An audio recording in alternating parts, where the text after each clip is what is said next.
সাপের মতো ফনা তোলার চেষ্টা করবেন না, ভেঙে দেবে, বলছেন নুরুল হক নূর।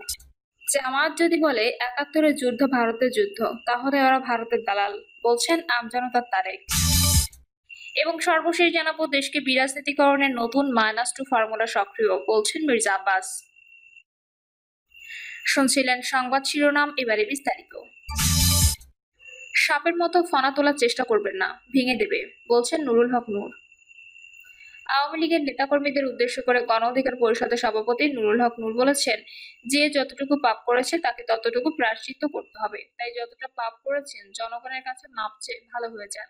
সাপের মতো ফনা তোলার চেষ্টা করবেন না, জনগণ সেই ফনা ভেঙে দেবে।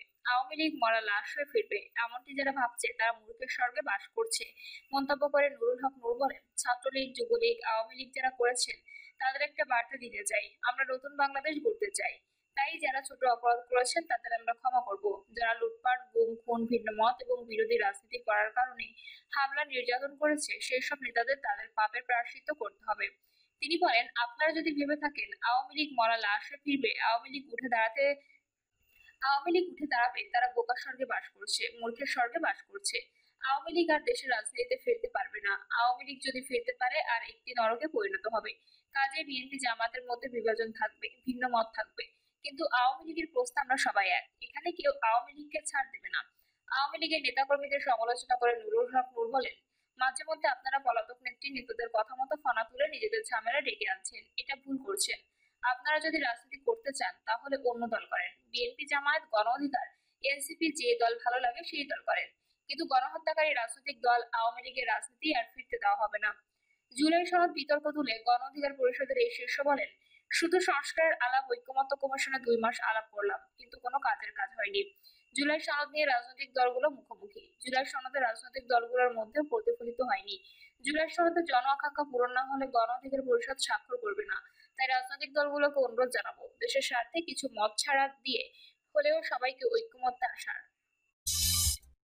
জামাত যদি বলে ৭১-এর যুদ্ধ ভারতের যুদ্ধ, তাহলে ওরা ভারতের দালাল, বলছেন আমজনতার তারেক।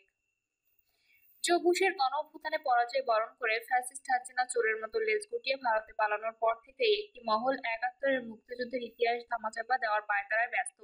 এবার সেই বিষয়টি নিয়েই গণমাধ্যমের সামনে মুখ খুলেছেন আমজনতা দলের শীর্ষ নেতা তারেক রহমান। এ সময় জামাতের প্রসঙ্গ টেনে এনে তিনি বলেন, জামাত যদি বলে ৭১-এর যুদ্ধ ভারতের যুদ্ধ, তাহলে জামাত ভারতের দালাল। এ সময় তিনি আরো বলেন, ৭১-এর যুদ্ধে আমাদের পরিবার ক্ষতিগ্রস্ত হয়েছে, আমাদের বাপদাদারা খুন হয়েছে। এরপর তিনি বাঙালি জাতির সাহসিকতার প্রসঙ্গ টেনে এনে বলেন, বাংলাদেশ সাহসী সন্তানদের দেশ, এখানে কেউ অন্যায়ের সাথে আপোষ করেনি। এরপর তিনি মাস্টারদা সূর্য সেনের ব্রিটিশদের বিরুদ্ধে সহিংস আন্দোলনের কথা তুলে ধরে বলেন, মাস্টারদা সূর্য সেন আমাদের চট্টগ্রামের সন্তান, আমাদের সন্তান, ভারতের নয়। এরপর তিনি প্রবাসী সাংবাদিক ইলিয়াস হোসেন ও সোশ্যাল মিডিয়া অ্যাক্টিভিস্ট পিনাকি ভট্টাচার্যদের বিষয়ে বলেন, সাংবাদিক ইলিয়াস ও পিনাকি মুক্তিযুদ্ধের স্মৃতিকে ভুলণ্ঠিত করতে চেষ্টা করেছে। মুক্তিযুদ্ধের স্মৃতি হলো বিএনপির স্মৃতি। আওয়ামী লীগ যেখানে হাল ছেড়ে চলে গিয়েছিল, তখন হাল ধরেছে শহীদ প্রেসিডেন্ট জিয়াউর রহমান। সুতরাং এই গৌরবান্বিত স্মৃতি এত সহজে মাটিতে মিশতে দেওয়া যাবে না। এরপর তিনি ফ্যাসিস্ট আওয়ামী লীগের সময় দাড়ি টুপি ওয়ালাদের উপর আক্রমণের ব্যাপারে সরাসরি জামাতের দিকে দায় চাপান। আর যারা মুক্তিযুদ্ধের ইতিহাসকে মুছে ফেলার চেষ্টা করছে তাদের বিষয়ে বলেন, লক্ষ লক্ষ শহীদের সংখ্যা নামিয়ে ২০০০ এনেছে। ১০ বছর পর বলবেন বাংলাদেশে কোনো যুদ্ধই হয়েছিল না। আরো বলবেন জামায়াত মুক্তিযুদ্ধের সপক্ষের দল, আর বলবেন গোলাম আজম বাংলাদেশের একজন বীরশ্রেষ্ঠ। আমজনতা তারেক প্রতিবেশী ভারতের প্রসঙ্গে বলেন, ভারত সবসময়ই আমাদের বিপদে ফেলতে চায়। যদি আমরা তাদের সুযোগ দিই তাহলে তারা সেই সুযোগ পাবে। ভারতের আমাদের গিলে ফেলার সক্ষমতা নেই। ৭১-এর যুদ্ধে আমরা নিজেদের সক্ষমতায় জিতেছি, ভারতের সক্ষমতায় নয়।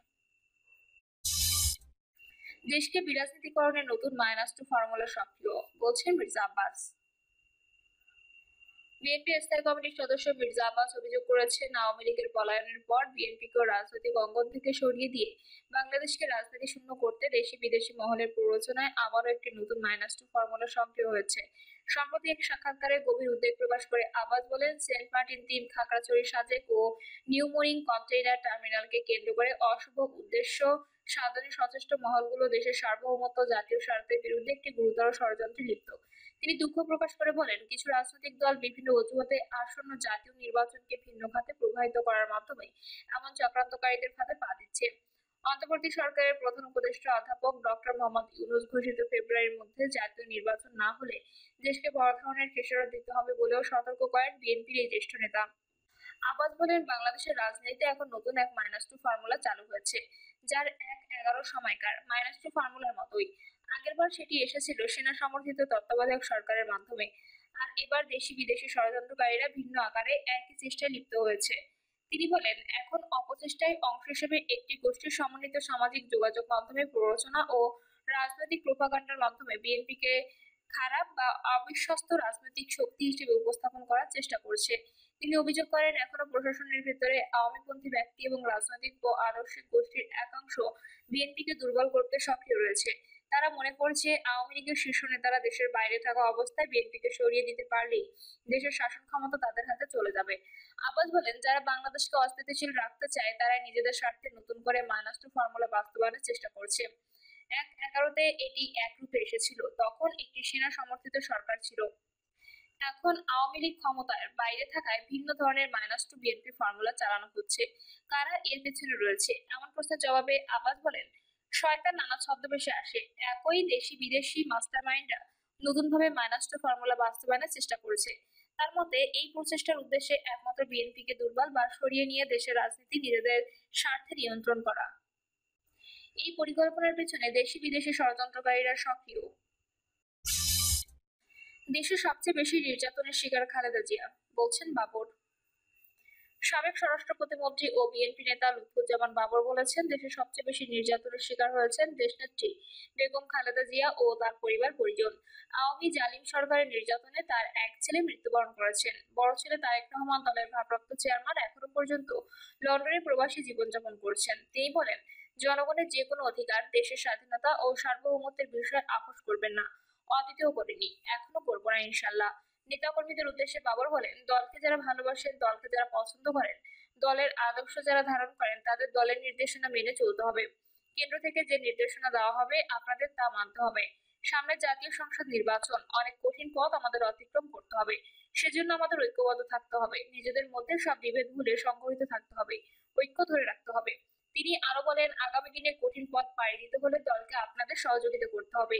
এর সহযোগিতা হলো, প্রথমে নিজেরা ঠিক থাকবো, নিজেরা অন্যায় কাজ করব না, অন্য কেউ করতে দেবো না। অন্য কেউ করলে তা জানিয়ে দেওয়া, এরপরও কেউ অন্যায় কাজ করলে তাকে ছাড় দেওয়ার কোনো সুযোগ নেই। আপনারা ভুল বুঝবেন না। তিনি বলেন, তারেক রহমানকে এই বলে ধন্যবাদ দেব যে দেশের প্রতিটি প্রান্তে, কোনায় কোনায়, গ্রামে গঞ্জে দল ও অঙ্গ সংগঠনকে এত বেশি সুসংগঠিত সমৃদ্ধ করেছে, যা অতীতের যে কোনো সময় থেকে বিএনপি এখন শক্তিশালী। নিজের উপর হওয়া নির্যাতনের বর্ণনা দিতে গিয়ে বিএনপি নেতা বাবর বলেন, আওয়ামী ফ্যাসিস্ট সরকার মিথ্যা মামলায় মৃত্যুদণ্ড সহ সব রকমের সাজা দিয়েছিল।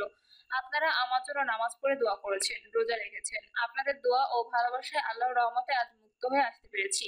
আপনাদের প্রতি অশেষ কৃতজ্ঞতা ও ভালোবাসা। দীর্ঘ প্রায় 18 বছর আন্দোলনের মাঝে টিকে আছি। সেই আন্দোলন